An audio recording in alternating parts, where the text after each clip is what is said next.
സൊസൈറ്റിയിൽ ഒരു കുട്ടി പോലും ബാക്ക്വേർഡ് ആയിട്ട് ഉണ്ടാവരുത് എന്നുള്ളൊരു ലക്ഷ്യം എനിക്കുണ്ട്. ഒരുപാട് സ്റ്റുഡൻസിന് ക്ലാസ് കൊടുത്തു എന്ന് പറഞ്ഞല്ല, അവരോട് ഞാൻ ഒരുപാട് കാര്യങ്ങൾ ലേൺ ചെയ്തു. ഒരിക്കലും ഒരു വളരുന്ന കമ്പനി ആണെങ്കിൽ ഒരു പാർട്ട്ണറും പോവില്ല. ഓക്കെ, ഓരോരുത്തരായിട്ട് അതിൽ നിന്നും ക്വിറ്റ് ചെയ്തു. യെസ്, ആള് ഇറങ്ങുന്ന സമയത്ത് ഇത് സീറോയിലാണ് നിൽക്കുന്നത്. സീറോ അല്ല, മൈനസ് എന്ന് പറയാം. കാരണം അത്രയും കടങ്ങൾ വരെ ഉള്ള സമയത്ത് ആണ് ആള് ഇറങ്ങുന്നത്. സൈക്കോളജിയിലും ഡിഗ്രി എടുത്തു.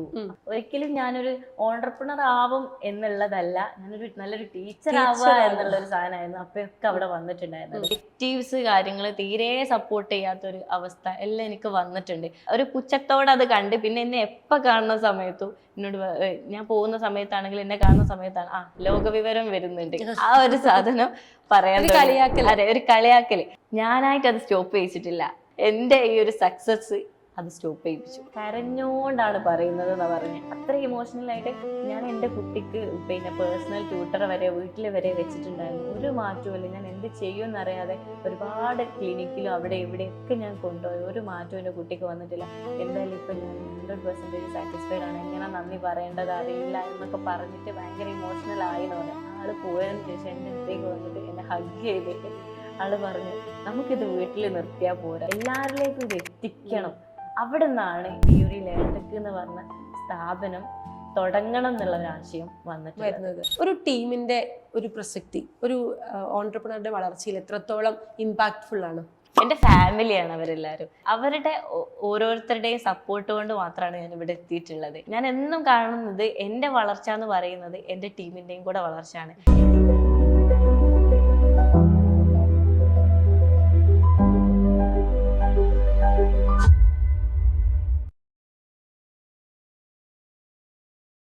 നമസ്കാരം, ഞാൻ അന്ന സുസൻ. സ്പാർക്കുള്ള പുതിയൊരു എപ്പിസോഡിലേക്ക് സ്വാഗതം.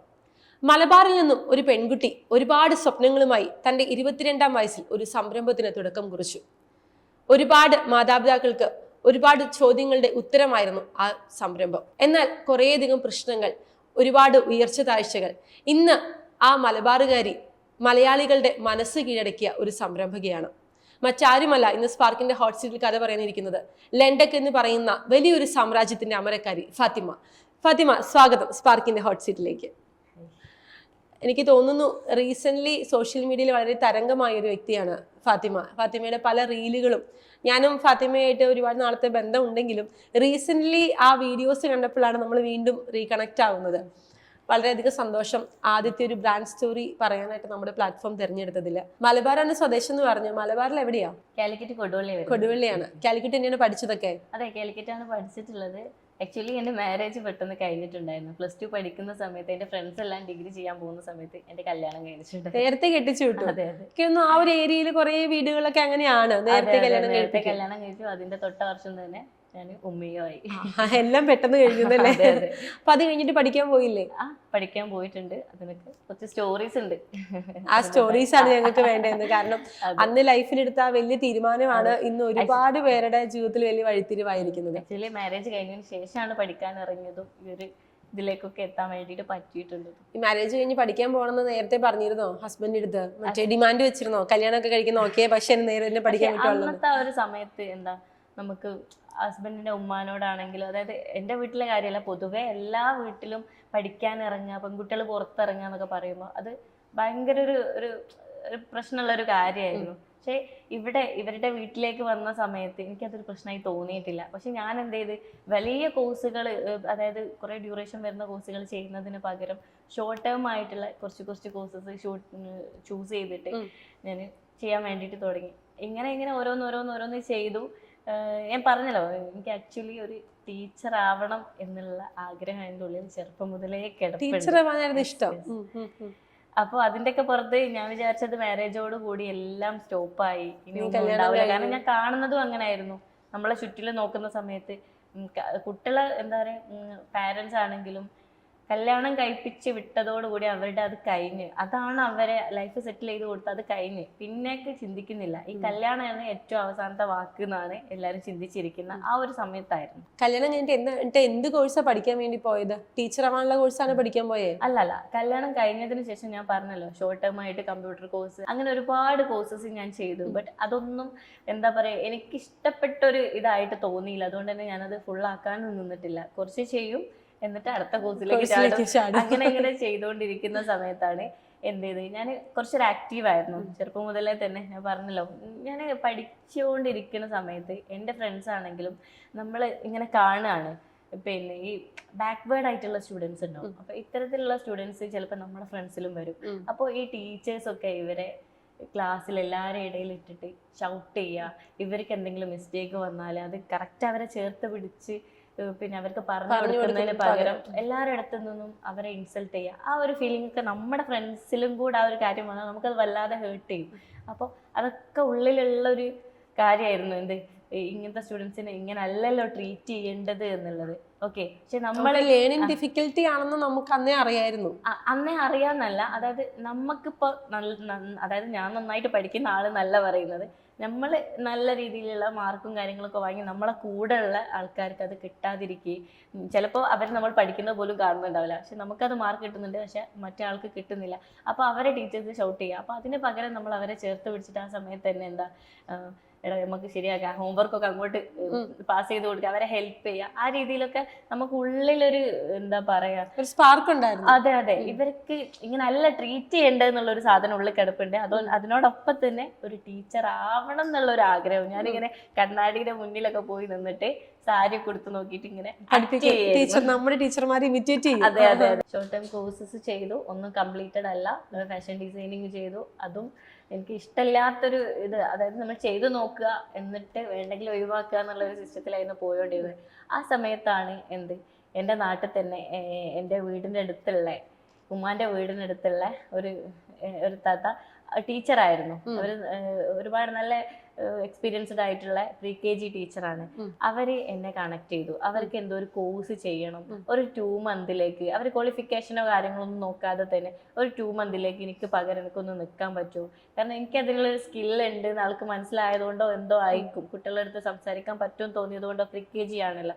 അപ്പോൾ എൻ്റെ അടുത്ത് കോൾ ചെയ്തിട്ട് പറഞ്ഞു, നിനക്ക് പറ്റുമോ, ഒരു 2 മന്ത് നിങ്ങൾക്ക് അവിടെ നിൽക്കാൻ പറ്റുമോ, കാരണം വേറെ ആരെയും കിട്ടുന്നുമില്ല, പിന്നെ 2 മന്തിലേക്കൊന്നും എനിക്ക് അങ്ങനെ ആരെ ആക്കാൻ കിട്ടുന്നില്ല എന്ന് പറഞ്ഞു. അപ്പൊ ആ സമയത്ത് ഞാൻ ഓക്കെ, എനിക്ക് ഇൻട്രസ്റ്റഡ് ആയി. എന്റെ ആഗ്രഹമാണല്ലോ ടീച്ചർ ആവണമെന്നുള്ളത്. അപ്പൊ ഞാൻ സ്വർഗം കിട്ടിയ സന്തോഷത്തിലാണല്ലേ. അപ്പൊ ഞാൻ ഹസ്ബൻഡിനോടൊക്കെ പറഞ്ഞ് ഇങ്ങനെ ഓപ്പർച്യൂണിറ്റി വന്നിട്ടുണ്ട്, എന്താ ചെയ്യണം. അപ്പൊ ഞങ്ങൾക്ക് പറ്റുവാണെങ്കിൽ ഈ ചെയ്തോ, ഒരു എതിരോ കാര്യങ്ങളോ ഒന്നും പറഞ്ഞില്ല, കാരണം ഓൾറെഡി ഞാൻ ഒരുപാട് കാര്യങ്ങൾ പഠിച്ചു, പക്ഷെ ഒന്നും കംപ്ലീറ്റഡ് അല്ല, ആ ഒരു രീതിയിൽ നിൽക്കുക. അപ്പൊ എൻ്റെ ഇഷ്ടങ്ങൾക്കൊന്നും എതിരായിരുന്നില്ല ഹസ്ബൻഡ്. അപ്പൊ ഞാൻ പോകാൻ തുടങ്ങി. അതൊക്കെ അത്രയും റിസ്ക് എടുത്തിട്ടായിരുന്നു കേട്ടോ പോവുക, അത്രയും എഫേർട്ട്, അത്രയും കുഞ്ഞുമോനില്ലേ, കുഞ്ഞുണ്ട്, കുഞ്ഞ് കയ്യിലുണ്ട്. കുഞ്ഞിനെ എടുത്തിട്ട് എൻ്റെ വീട്ടിൽ കൊണ്ടുപോയി ആക്കി, എന്നിട്ട് അവിടെ നിന്ന് നടന്നു പോയിട്ട് അതൊക്കെ വലിയ സ്റ്റോറിയാണ്. അപ്പൊ അങ്ങനെയൊക്കെ ഒരുപാട് റിസ്ക് എടുത്ത് ചെറിയൊരു സാലറിയിലാണ് ഞാനന്ന് അവിടെ വർക്ക് ചെയ്തിട്ടുണ്ടായിരുന്നത്. പക്ഷെ അവിടെ ഞാൻ കണ്ടൊരു കാര്യമുണ്ട്, അവിടുത്തെ സ്റ്റുഡൻസിന് എനിക്ക് എന്തൊക്കെയോ കൊടുക്കാൻ പറ്റി. അതിലും ഉണ്ടായിരുന്നു ബാക്ക്വേർഡ് ആയിട്ടുള്ള സ്റ്റുഡൻസ്. അവരെങ്ങനെ ചേർത്ത് നിർത്തണം, എങ്ങനെ അവർക്ക് റിസൾട്ട് കൊടുക്കണം, ഈ ഒരു പിന്നെ UKG ബുക്കിലുള്ളതിന് പുറമെ എന്തൊക്കെ അവരെ പഠിപ്പിക്കണം എന്നുള്ള കാര്യങ്ങൾ, അവർക്കിപ്പോൾ പെൻഡിങ് നിൽക്കുന്നത്, ആർക്ക് എന്തൊക്കെ അറിയാം എന്നൊക്കെ കാര്യങ്ങളൊക്കെ എനിക്ക് മനസ്സിലായി. അവരെ സപ്പോർട്ട് ചെയ്ത് ആ ഒരു 2 മന്ത് കൊണ്ട് നല്ലൊരു ചേഞ്ച് എനിക്ക് വരുത്താൻ പറ്റിയിട്ടുണ്ട്. ക്യാരക്ടറിലാണെങ്കിലും അക്കാഡമിക്കിലാണെങ്കിലും എല്ലാം നമുക്ക് പറ്റിയിട്ടുണ്ട്. അതിലൊരു ഭയങ്കര സന്തോഷം തോന്നുന്നു. എത്ര വയസ്സുണ്ട്? ഞാന് 19 വയസ്സൊക്കെ ആയിട്ടുണ്ടാവും. അതെ. അപ്പൊ ആ ഒരു സമയത്ത് മോന് ചെറുതാണ്.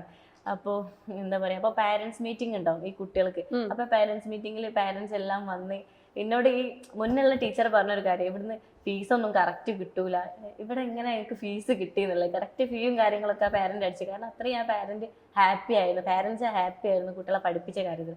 പിന്നെ ഈ 2 മന്ത് കഴിഞ്ഞു, ഞാൻ അവിടുന്ന് പോന്നു. അപ്പോൾ എനിക്ക് വെറുതെ നിൽക്കാൻ തോന്നുന്നില്ല, കാരണം ജോലിക്ക് പോകാൻ തുടങ്ങി, കുറച്ച് കാര്യങ്ങളൊക്കെ ഏൺ ചെയ്തു. ആ ഒരു ഇത് വന്നപ്പോൾ പിന്നെ വീട്ടിൽ വെറുതെ ഇരിക്കാൻ പറ്റുന്നില്ല. പിന്നെ ഞാൻ കോഴ്സസ് സ്റ്റാർട്ട് ചെയ്യാൻ പോയി. ആദ്യത്തെ സാലറി കിട്ടുന്നപ്പോ 19ാമത്തെ വയസ്സിലാണ് ഈ കുഞ്ഞുമക്കളെ പഠിപ്പിച്ചതെന്നാണ്. ഫസ്റ്റ് സാലറി കിട്ടിയപ്പോ എന്ത് തോന്നി? ആദ്യമായിട്ട് ഏൺ ചെയ്തപ്പോ എന്താ ഭയങ്കര പ്രൗഡായിട്ട് തോന്നി. മാത്രമല്ല, ഞാൻ ആ സാലറി ഞാൻ യൂസ് ചെയ്തിട്ടില്ല, എൻ്റെ 2 ഉമ്മമാർക്കും ഞാൻ ഗിഫ്റ്റ് വാങ്ങിച്ചു കൊടുത്തതാണ്. അപ്പൊ പിന്നെ 2 ഉമ്മമാരെന്ന് പറഞ്ഞാൽ ഹസ്ബൻഡിന്റെ ഉമ്മയും. അതെ. പിന്നെ എല്ലാം കഴിഞ്ഞ് അവസാനിച്ചല്ല, ഞാൻ PSC കുറിച്ചൊക്കെ നോക്കി, PSC ചെയ്താലോ, ഒരു ക്ലാസ്സിന് പോയാലോ എന്നൊക്കെ വിചാരിച്ചു. പക്ഷെ എനിക്ക് തോന്നി എന്നെക്കാട്ടിലും ഒരുപാട് അറിവും ഇതുമുള്ള ആൾക്കാരൊക്കെ ഇത് ചെയ്തിട്ടും എത്രയോ ആയിട്ടും എക്സാം ചെയ്തിട്ടും കിട്ടുന്നില്ല, നമ്മൾ ടൈം വേസ്റ്റിംഗ് ആവുമോ എന്നൊക്കെ തോന്നി.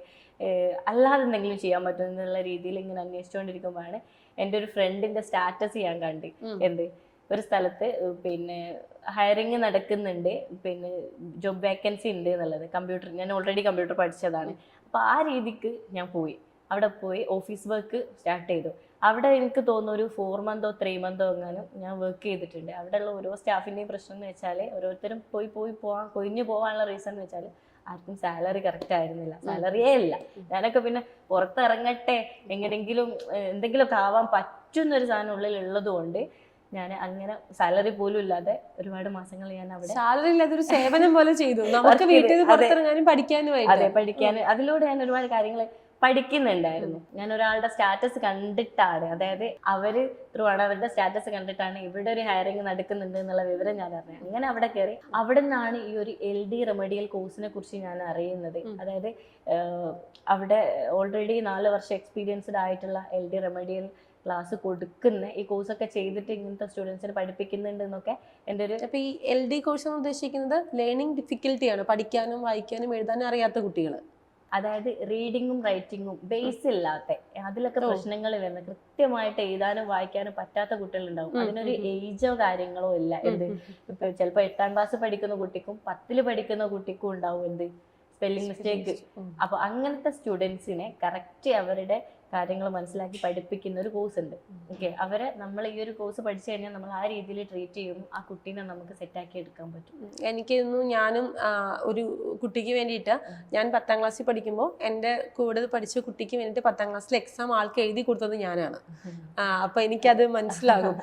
കാരണം ആള് എത്ര പഠിച്ചാലും ഓർത്തിരിക്കാൻ പറ്റില്ല, ഓർത്തിരിക്കുന്നാലും അത് എഴുതാൻ പറ്റില്ല, എഴുതാനുള്ള സെന്റൻസ് സ്ട്രക്ചർ ചെയ്യാൻ അറിയില്ല, സ്പെല്ലിങ് അറിയില്ല, കൂട്ടി വായിക്കാൻ അറിയില്ല. അപ്പൊ എൻ്റെ ഒരു കൂട്ടുകാരിക്ക് വേണ്ടിയിട്ട് 10ൽ എക്സാം എഴുതി കൊടുത്ത വ്യക്തിയാണ് ഞാൻ. അവരന്ന് പോയപ്പോൾ ഞാൻ ഓർക്കുന്നുണ്ട്, കുറേ ഗിഫ്റ്റ് ഒക്കെ തന്ന് അവളുടെ മമ്മി എന്നെ ഭയങ്കരമായിട്ട് കെട്ടിപ്പിടിച്ച് കരഞ്ഞിട്ടൊക്കെയാണ് പോയത് ആള് 10ാം ക്ലാസ്സിലെ റിസൾട്ട് വന്നപ്പോൾ. അപ്പൊ അങ്ങനെയുള്ള കുട്ടികളെയാണ് നമ്മൾ പഠിപ്പിക്കുന്നത്. അതെ, അങ്ങനത്തെ സ്റ്റുഡൻസിനെ പഠിപ്പിക്കുന്ന കോഴ്സ്. എനിക്ക് ടീച്ചർ ആവണം എന്നുള്ള ആഗ്രഹമുണ്ട്, കൂടെ ഇങ്ങനെയുള്ള കുട്ടികളെ കൂടെ നിർത്തണം എന്നുള്ള ആഗ്രഹമുണ്ട്. അപ്പൊ കറക്റ്റ് സ്ഥലമാണ് എത്തിപ്പെട്ടെന്നുള്ള തോന്നലുണ്ടായോ? അതെ, ഞാൻ പറഞ്ഞല്ലോ, നമ്മൾ സാലറി ഇല്ലാതെ വർക്ക് ചെയ്തിട്ടുണ്ടെങ്കിലും അവിടെ നിന്നാണ് ഇങ്ങനൊരു ഇതിനെ കുറിച്ച് ഞാൻ അറിയുന്നത്. അങ്ങനെ ഞാൻ ആ കോഴ്സ് ചെയ്തു. അതുപോലെ തന്നെ ആ സ്ഥാപനത്തിൽ തന്നെ ഇങ്ങനത്തെ കുറച്ച് സ്റ്റുഡൻസിനെ തന്നിട്ട് പഠിപ്പിക്കാൻ വേണ്ടിയിട്ടുള്ള ഒരു ഓപ്പർച്യൂണിറ്റിയും കിട്ടി നമുക്ക്. അങ്ങനെ ചെയ്തുകൊണ്ടിരിക്കുന്ന സമയത്താണ് ഞാൻ അറിയുന്നത്, അവിടുന്ന് നമുക്കൊരു ഞങ്ങൾ ആ പഠിച്ച ബാച്ചിന് സർട്ടിഫിക്കറ്റ് പ്രൊവൈഡ് ചെയ്തിട്ടില്ല. അപ്പൊ നമ്മൾ പഠിച്ച സാധനം മറ്റുള്ള, ഇപ്പോൾ ഈ സ്ഥാപനത്തിനല്ല വേറെ എവിടേക്കെങ്കിലും പോവുകയാണെങ്കിലും നമുക്ക് അതിന് സർട്ടിഫിക്കറ്റ് വേണം, അല്ലെങ്കിൽ നമുക്കൊരു ഇൻസെക്യൂരിറ്റി ഫീൽ ചെയ്യും. നമ്മളെ പാരന്റിന് എന്ത് ചെയ്യണം, നമ്മളിലൊരു ട്രസ്റ്റ് വേണമെങ്കിൽ നമ്മൾ ഈ പഠിച്ച കാര്യങ്ങൾ ആ ഒരു ഇത് വേണമല്ലോ. അപ്പൊ അതിന് വേണ്ടിയിട്ട് ഞാൻ എന്ത് ചെയ്തു, അങ്ങനെ അവിടെ നിന്നൊക്കെ ഇറങ്ങി മീൻസ് ആ സമയത്ത് എന്തോ കാരണം കൊണ്ടോ എന്തോ ആ സ്ഥാപനം ക്ലോസ് ചെയ്തിട്ടുണ്ടായിരുന്നു. അപ്പൊ പിന്നെ നമ്മൾ പഠിച്ചു, പക്ഷെ ഒന്നും ആയില്ല, സർട്ടിഫിക്കറ്റ് പോലും ഇല്ലാത്തൊരവസ്ഥയിൽ. അപ്പൊ ഞാൻ എന്ത് ചെയ്തു, ഇതൊന്നുകൂടെ സർട്ടിഫിക്കറ്റ് കിട്ടണം. അപ്പൊ അതിന് ഞാൻ എന്ത് ചെയ്യണം, ഒന്നുകൂടെ കോഴ്സ്, ഈ സെയിം കോഴ്സ് ഒന്നുകൂടെ പഠിച്ചു. ഈ സെയിം കോഴ്സ് തന്നെ വീണ്ടും ഞാൻ വാല്യൂഡ് ആയിട്ടുള്ള സർട്ടിഫിക്കറ്റ് കിട്ടുന്ന സ്ഥലത്ത് പോയിട്ട് പഠിച്ചു. നല്ല. അപ്പൊ ഞാൻ ചോദിക്കട്ടെ, ഇപ്പൊ അതിന് മുന്നേ ഒക്കെ കുറെ കോഴ്സസ് പഠിച്ചു, അത് ഇടയ്ക്ക് വെച്ച് ഡ്രോപ്പ് ചെയ്തു, കുറെ കണ്ടിന്യൂ ചെയ്തു, കുറെ പഠിച്ചു തീർന്നു. ഈ കോഴ്സ് മാത്രം എന്തുകൊണ്ട് വേറെ കോഴ്സ് പഠിക്കാൻ പോകാതെ ഇത് തന്നെ പഠിച്ച് ഇതിന് തന്നെ സ്റ്റിക്ക് ഓൺ ആവണം എന്ന് തോന്നാൻ കാരണം? അതിന്റെ റീസൺ ഞാൻ പറഞ്ഞല്ലോ, മുന്നേ KG ക്ലാസ്സിലെ സ്റ്റുഡൻസിന് ക്ലാസ് കൊടുത്ത് അവർക്ക് റിസൾട്ട് വന്നു. പിന്നെ ഇവിടെ തന്നെ പ്ലേസ്മെന്റ് കിട്ടിയ സമയത്ത് അവിടുന്ന് കിട്ടിയ കുട്ടികൾക്കും നല്ല റിസൾട്ട് വന്നു. അവിടുന്ന് ഓരോ പാരന്റും പഠിച്ചിറങ്ങുന്ന സമയത്ത് അത്ര ഇമോഷണലി കണക്റ്റഡ് ആയിട്ടാണ് പോവുക. എന്തെങ്കിലും നല്ല ഗിഫ്റ്റ് കാര്യങ്ങൾ, വാല്യൂഡ് ആയിട്ടുള്ള ഗിഫ്റ്റ് എല്ലാം തന്നിട്ടാണ് പോവുക. അപ്പോൾ അതൊക്കെ അവരുടെ ഉള്ളിലുള്ള ഒരു ഫീലിങ്സ് അല്ലേ. ഇത്രയും കാലം ആ കുട്ടിക്ക് റീഡിങ്ങും റൈറ്റിങ്ങും ഒക്കെ അല്ലാത്തത് കൊണ്ടാണല്ലോ അവര് ഇങ്ങനെയൊക്കെ നമ്മളത് ചെയ്യുന്നത്. അപ്പോൾ അതിൽ ഞാനും ഓക്കെയാണ്, അവരും ഓക്കെ ആണെങ്കിൽ പിന്നെ ഇതന്നെ കണ്ടിന്യൂ ചെയ്താൽ പോരെ എന്നുള്ളൊരു തോന്നൽ എനിക്ക് വന്ന്, അങ്ങനെ ഞാൻ ഈ കോഴ്സ് വീണ്ടും ചെയ്ത് അതിനൊരു സർട്ടിഫിക്കറ്റ് കാര്യങ്ങളൊക്കെ കിട്ടി. പിന്നെ നെക്സ്റ്റ് എന്ത് എന്നുള്ളൊരു ഇത് എത്തി. ഓക്കെ, ആ സമയത്താണ് ഞാൻ എൻ്റെ സാറിനെ വിളിക്കുന്നതും. ഞാൻ എന്നെ പഠിപ്പിച്ചിട്ടുള്ള സാർമാരൊക്കെ ആയിട്ട് കണക്ഷൻ ഉണ്ട്, ഇപ്പോഴും ഉണ്ട്. അപ്പൊ ഞാൻ എന്നെ പഠിപ്പിച്ചിട്ടുള്ള സാറിനെ വിളിച്ചു. അപ്പൊ സാറ് പറഞ്ഞു, ഫാത്തിമ നീ ഇങ്ങോട്ട് വാ, നമുക്ക് ഇവിടെ ഒരു പാരന്റ്സ് മീറ്റിംഗ് നടക്കുന്നുണ്ട്, അതിൽ നമുക്ക് എന്തെങ്കിലുമൊക്കെ ചെയ്യാൻ പറ്റുമെന്ന് പറഞ്ഞു. അങ്ങനെ അന്ന് സാറ് എന്താ പറയാ അവിടുത്തെ പ്രിൻസിപ്പളും കൂടെ ആയിരുന്നു. അപ്പൊ Again നമുക്കൊരു ഓപ്പർച്യൂണിറ്റി കിട്ടിയാണ്. അതെ. അപ്പൊ ഞാൻ ആ സ്കൂളിൽ പോയി പാരന്റ്സ് മീറ്റിംഗിൽ കുട്ടികളെടുത്തല്ല പാരന്റ്സിന്റെ അടുത്ത് അവരുടെ മീറ്റിംഗ് കാര്യങ്ങളൊക്കെ കഴിഞ്ഞതിന് ശേഷം എനിക്കൊരു 5 മിനിറ്റ്സോ 10 മിനിറ്റ്സോ കിട്ടിയിട്ടുണ്ടായിരുന്നു സംസാരിക്കാൻ. എനിക്ക് ശരിക്കും എങ്ങനെ സംസാരിക്കണം എന്ന് പോലും, ഇത്രയും ആൾക്കാരെ മുന്നിൽ എങ്ങനെ സംസാരിക്കണം എന്ന് പോലും എനിക്ക് അറിയില്ല അന്ന്. ഓക്കെ. അപ്പൊ എന്തൊക്കെയോ എന്റെ മൈൻഡിൽ എന്താണോ ഉള്ളത് അങ്ങനെ അപ്പടി ഞാൻ അവിടെ പ്രസന്റ് ചെയ്ത് ഞാൻ എന്ത് ചെയ്ത് ഇതിനെ കാര്യങ്ങളൊക്കെ പറഞ്ഞ് അവരുടെ നമ്പറും ഞാൻ കളക്ട് ചെയ്തു. അതുപോലെ തന്നെ അവർക്ക് എന്റെ നമ്പറും ഞാൻ കൊടുത്തു. അങ്ങനെ ഞാൻ വീട്ടിൽ പോയി ഹാപ്പി ആയിട്ട് പോയി. കാരണം നല്ലൊരു മൊമെന്റ് ആണല്ലോ, നമ്മൾ പഠിച്ച സ്കൂളിൽ തന്നെ നമ്മൾ പോയിട്ട് ഈ കാര്യങ്ങളൊക്കെ പറയാം, അതിന് നമ്മുടെ സാറിന് സപ്പോർട്ട് ഉണ്ടാവും എന്നൊക്കെ പറയുമ്പോൾ. അപ്പൊ ഞാൻ എന്ത് ചെയ്തു, പിന്നെ വീട്ടിലെത്തി ആരും എന്നെ വിളിക്കുന്നില്ല, നമ്പറൊക്കെ കൊടുത്തു പോന്നിട്ട്. നമ്മുടെ എക്സ്പെക്ടേഷൻ എന്താ, കുട്ടികളുടെ പേരന്റ്സ് നമ്മളെ വിളിക്കുമെന്നാണ് ഞാൻ. കാരണം എല്ലാ കുട്ടികൾക്കും ആ പ്രശ്നം ഉണ്ട് എന്ന് എന്റെ അടുത്ത് പറഞ്ഞു. അപ്പൊ ഞാൻ വിചാരിക്കുന്നത് എനിക്ക് കോള് വരും. ഓക്കെ. അപ്പൊ കോള് ആരും വിളിക്കുന്നില്ല. അപ്പൊ കോള് വന്നില്ല. അപ്പൊ ഞാൻ എന്ത് ചെയ്തു, നമുക്ക് ഒരിക്കലും ഒരു ആരും തുറന്നു തരൂല, നമ്മൾ അങ്ങോട്ട് മുട്ടിയിട്ട് പോണെന്ന് ഞാൻ കേട്ടിട്ടുണ്ട്. അതുപോലെ ഞാൻ എന്ത് ചെയ്തു, കിട്ടിയ നമ്പറിലേക്കൊക്കെ ഞാൻ കണക്ട് ചെയ്തു. ഞാൻ പറഞ്ഞു, ഞാൻ സാറിനെ വിളിച്ചു എന്ന് പറഞ്ഞല്ലോ. അപ്പൊ സാറ് എന്നോട് പറഞ്ഞു, നീ അസസ്മെന്റ് ടെസ്റ്റ് ഒക്കെ വെക്കുന്നുണ്ടെങ്കിൽ, അസസ്മെന്റ് ടെസ്റ്റ് എന്ന് പറഞ്ഞാല് കുട്ടികളുടെ പ്രശ്നങ്ങൾ മനസ്സിലാക്കാനുള്ള സൈക്കോളജി പരമായിട്ടും കുട്ടികളുടെ മെമ്മറി കാര്യങ്ങൾ, അതുപോലെ തന്നെ അക്കാഡമിക് ലെവൽ, ഇതൊക്കെ നമുക്ക് A to Z കാര്യങ്ങൾ ഒരു ടെസ്റ്റിലൂടെ നമുക്ക് മനസ്സിലാക്കാം. എന്നിട്ടേ നമുക്ക് ഈ ഒരു റെമഡിയൽ കോഴ്സ് കൊടുക്കണോ വേണ്ടെന്ന് തീരുമാനിക്കാൻ പറ്റും. അപ്പോൾ ഈ ഒരു ടെസ്റ്റിന് ഞാൻ സൗകര്യം ചെയ്തു തരാം, പിന്നെ സ്കൂളിലൊരു ക്ലാസ് റൂം ഞാൻ ലീവുള്ള ദിവസം ചെയ്തു തരാം, നീ സെറ്റാക്കിക്കോ എന്ന് പറഞ്ഞു. അങ്ങനെ ഞാൻ പാരന്റിനെ അങ്ങോട്ട് വിളിച്ച് ഞാൻ പറഞ്ഞ്, നമുക്ക് ഒരു അസസ്മെന്റ് ടെസ്റ്റ് വരുന്നുണ്ട്, നിങ്ങൾ ഓക്കെ ആണെങ്കിൽ ആ ദിവസം വന്നോളൂ, ബുക്ക് ചെയ്യാന്ന് പറഞ്ഞു. അപ്പോൾ എല്ലാവരും ഓക്കെയാ, വിളിച്ച ഓൾമോസ്റ്റ് എല്ലാവർക്കും അത് വേണം.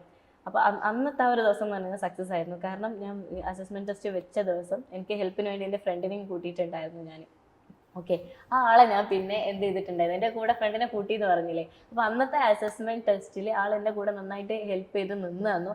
അപ്പൊ ഒരുപാട് പാരന്റ്സും സ്റ്റുഡൻസും വന്നു, അവർക്കൊക്കെ അസസ്മെന്റ് ചെയ്തു. അപ്പൊ അതൊക്കെ എൻ്റെ ഫ്രണ്ട് കാണുന്നുണ്ട്. അവളോടും ഞാൻ പറഞ്ഞു, നീ ഈ കോഴ്സ് ഒന്ന് ചെയ്തു നോക്കിട്ടോ, ചെയ്താൽ നല്ലതായിരിക്കും എന്ന് പറഞ്ഞു. അവളും ചെയ്തു ആ കോഴ്സ്. അസസ്മെന്റ് ടെസ്റ്റിലൂടെ കുട്ടികളുടെ കാര്യങ്ങൾ നമുക്ക് കിട്ടി, എത്ര കുട്ടിക്ക് വേണം എന്നുള്ളത് മനസ്സിലായി. ഒരുപാട് കുട്ടികൾ അഡ്മിഷൻ എടുത്തു വന്ന്. വീട്ടിൽ നിന്നായിരുന്നു ഞാൻ ക്ലാസ് എടുക്കാറുണ്ടായിരുന്നത്, എൻ്റെ വീട്ടിലായിരുന്നു, ഹസ്ബൻഡ് പുറത്തായിരുന്നു. അപ്പൊ എൻ്റെ വീട്ടിൽ നിന്ന് രാവിലെ 5 മണിക്ക് തുടങ്ങിയാൽ രാത്രി 11 മണി വരെ ക്ലാസ് ആയിരുന്നു.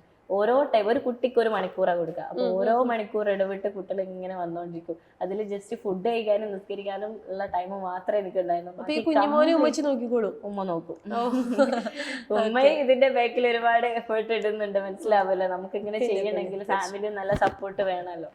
അപ്പോൾ ഞാൻ അങ്ങനെ റിസ്ക് എടുത്ത് ഓരോ ടൈമും നോക്കാതെ, എൻ്റെ ടയർഡ് നോക്കാതെ, ഒന്നും നോക്കാതെ ഞാൻ ക്ലാസ് കൊടുത്ത്. ഞാൻ അവിടെ ഒക്കെ എക്സ്പെക്ട് ചെയ്യുന്നത് എന്താന്ന് വെച്ചാൽ, ഈ 10 ദിവസം കഴിഞ്ഞിട്ട്, 10 ദിവസമായിട്ട് ഒരു സബ്ജക്റ്റിന് വരിക, ഈ 10 ദിവസം കഴിഞ്ഞിട്ട് ആ കുട്ടികളുടെ പാരന്റിന്റെ കയ്യിൽ നിന്ന് കിട്ടുന്ന, അല്ലെങ്കിൽ അവരുടെ ഫേസിൽ കാണുന്ന, അവരുടെ കണ്ണുകളിൽ കാണുന്ന ആ ഒരു ഹാപ്പിനെസ്സിന് വേണ്ടിയിട്ടാണ് ഞാൻ അത്രയും റിസ്ക് എടുത്ത് പഠിപ്പിച്ചിട്ടാണ്. അത് ഞാൻ ഭയങ്കര വാല്യൂ ചെയ്യുന്ന ഒരു കാര്യമാണ്. എൻജോയ് ചെയ്താണ് പഠിപ്പിച്ചത്. 18ാമത്തെ വയസ്സിൽ കല്യാണം കഴിപ്പിച്ചു, നേരത്തെ തന്നെ ഒരു കുഞ്ഞുണ്ടായി. പിന്നെ നമ്മൾ കുറേ കോഴ്സസ് ഒക്കെ ചെയ്ത് ഒരു മോന് പകരം നമ്മൾ ഒരുപാട് പേർക്ക് ഒരു മദർലി ഫീലിംഗ് കൊടുത്ത് മുന്നോട്ട് പോവാണ്. എപ്പോഴെങ്കിലും ഇന്നീ കാണുന്ന നിലയിലേക്ക് എത്തുമെന്ന്, അല്ലെങ്കിൽ ഇന്നീ കാണുന്ന ലൈൻഡെക്ക് എന്ന് പറഞ്ഞ ഒരു സ്ഥാപനത്തിലേക്ക് എത്തുമെന്ന് സ്വപ്നം കണ്ടിരുന്ന ഒന്ന്? ആക്ച്വലി ഞാൻ ഈ ഒരു കോഴ്സസിനൊക്കെ പുറമെ എന്താ പറയാ, ഒരുപാട് സ്റ്റുഡൻസിന് ക്ലാസ് കൊടുത്തു എന്ന് പറഞ്ഞല്ല, അവരിലൂടെ ഞാൻ ഒരുപാട് കാര്യങ്ങൾ ലേൺ ചെയ്തു. മാത്രമല്ല ഞാൻ സൈക്കോളജിയിലും ഡിഗ്രി എടുത്തു. അപ്പൊ കുറെ കാര്യങ്ങൾ ഞാൻ പഠിച്ചു. ഒരിക്കലും ഞാനൊരു ഓൺട്രപ്രണർ ആവും എന്നുള്ളതല്ല, ഞാനൊരു നല്ലൊരു ടീച്ചർ ആവുക എന്നുള്ളൊരു സാധനമായിരുന്നു അപ്പൊക്കെ അവിടെ വന്നിട്ടുണ്ടായിരുന്നത്. അപ്പൊ ഇതൊരു സ്ഥാപനത്തിലേക്ക് മാറാനോ അതിനൊക്കെ വേറെ കാര്യങ്ങളുണ്ട്. ആ വൈത്തിരിവ് എന്താന്ന് വെച്ചാല്, ഞാനിങ്ങനെ ക്ലാസ് കൊടുക്കുന്നുണ്ട്, ഒരുപാട് സ്റ്റുഡൻസ് വരുന്നുണ്ട്, എല്ലാവരും റിസൾട്ട് ആയിട്ട് പോകുന്നുണ്ട്. അതിൽ ഞാൻ മാത്രമായിരുന്ന ഒരു ഫീലിംഗ് ഒക്കെ ഉള്ളിൽ ഉണ്ടായിരുന്നുണ്ട്. പക്ഷെ ആർക്കും ഞാൻ എന്താ കൊടുക്കുന്നത്, എന്താ ചെയ്യുന്നതൊന്നും അറിയില്ല. ചുറ്റിലുള്ള ആർക്കും അറിയില്ല. എന്റെ ഇഷ്ടത്തിന് പുറത്ത് ഞാൻ എന്തെങ്കിലുമൊക്കെ ചെയ്യുന്നുണ്ട്, ആരൊക്കെയോ വീട്ടിൽ വരുന്നുണ്ട്, എന്തൊക്കെയോ പഠിപ്പിക്കുന്നുണ്ട്. അതെ. ആ സമയത്ത് ഹസ്ബൻഡ് നാട്ടിലുള്ള സമയമാണ്. അപ്പൊ കുറച്ച് ലോങ് ഒരാള് ക്ലാസ് എടുക്കാൻ വേണ്ടിയിട്ട് കുട്ടീനെ ആയിട്ട് വന്നു. 10 ദിവസത്തെ ക്ലാസ്സിനാണ് വന്നത്. ഒരു സബ്ജക്റ്റിന് 10 ദിവസമാണ് കൊടുക്കുന്നത്. ഈ 10 ദിവസം കൊണ്ടാണ് ആ സബ്ജക്ട് നമ്മൾ ക്ലിയർ ചെയ്ത് കൊടുക്കുക. അപ്പോൾ അത് 1 hour ആണ് ഒരു ദിവസം ഉണ്ടാവുക. അപ്പോൾ ഈ 1 അവറിനായിട്ട് അത്രയും ലോങ് അന്ന് ഓൺലൈനായിട്ടൊന്നും ഇല്ല, ഓഫ്ലൈനായിട്ട് മാത്രമേ ഉള്ളൂ. അപ്പൊ അത്രയും ലോങ് ആള് മൈസൂർ വർക്ക് ചെയ്യുന്ന ആള് അവരുടെ ജോബ് വരെ ലീവ് എടുത്തിട്ടാണ് ഈ കുട്ടീനെയും കൊണ്ട് എല്ലാ ദിവസവും ഈവനിങ് 1 മണിക്കൂറിനായിട്ട് വരുന്നത്. അപ്പൊ എല്ലാരും ഒന്ന് ശ്രദ്ധിക്കാൻ തുടങ്ങിയിട്ടുണ്ട്, ഇപ്പൊ എന്താണ് എന്നൊക്കെ. അങ്ങനെ ക്ലാസ് എടുത്തു. അപ്പൊ 10 ദിവസം കഴിഞ്ഞ് ആ സബ്ജക്ട് ക്ലിയർ ആയി. അപ്പോൾ നെക്സ്റ്റ് 10, അതായത് നെക്സ്റ്റ് സബ്ജക്റ്റിലേക്ക് കടന്നു. അങ്ങനെ 5 സബ്ജക്ട് ആ കുട്ടി കവർ ചെയ്തു. ഓക്കെ, അപ്പൊ ലാസ്റ്റ് പോകുന്ന ദിവസം ഞാൻ കുട്ടിക്ക് ക്ലാസ് ഉള്ളെന്ന് ഇങ്ങനെ കൊടുക്കുക. അപ്പോൾ ആ സമയത്ത് ഹസ്ബൻഡിന്റെ അടുത്ത് ആ പാരന്റ് ഇരിക്കാൻ ഒരിടയായത്, സിറ്റൗട്ടിൽ ഇരിക്കുക, വീട്ടിൽ നിന്നാണല്ലോ. അപ്പോൾ ഹസ്ബൻഡിനോട് പാരന്റ് കരഞ്ഞോണ്ടാണ് പറയുന്നത് എന്നാ പറഞ്ഞ്, ഞാൻ കണ്ടിട്ടില്ല. ഓക്കെ, ഹസ്ബൻഡിനോട് പറഞ്ഞ് അത്ര ഇമോഷണലായിട്ട് ഞാൻ എൻ്റെ കുട്ടിക്ക് പിന്നെ പേഴ്സണൽ ട്യൂട്ടർ വരെ വീട്ടിൽ വരെ വെച്ചിട്ടുണ്ടായിരുന്നു. ഒരു മാറ്റവും ഞാൻ എന്ത് ചെയ്യുമെന്നറിയാതെ ഒരുപാട് ക്ലിനിക്കിലും അവിടെ ഇവിടെയൊക്കെ ഞാൻ കൊണ്ടുപോയി, ഒരു മാറ്റവും എൻ്റെ കുട്ടിക്ക് വന്നിട്ടില്ല. ഇപ്പോൾ ഒരാൾ ത്രൂ ഞാൻ ഇത് അറിഞ്ഞിട്ടാണ് ഇവിടേക്ക് വന്നിട്ടുള്ളത്. എന്തായാലും ഇപ്പം ഞാൻ 100% സാറ്റിസ്ഫൈഡ് ആണ്, എങ്ങനെ നന്ദി പറയേണ്ടത് അറിയില്ല എന്നൊക്കെ പറഞ്ഞിട്ട് ഭയങ്കര ഇമോഷണൽ ആയി എന്ന് പറഞ്ഞു.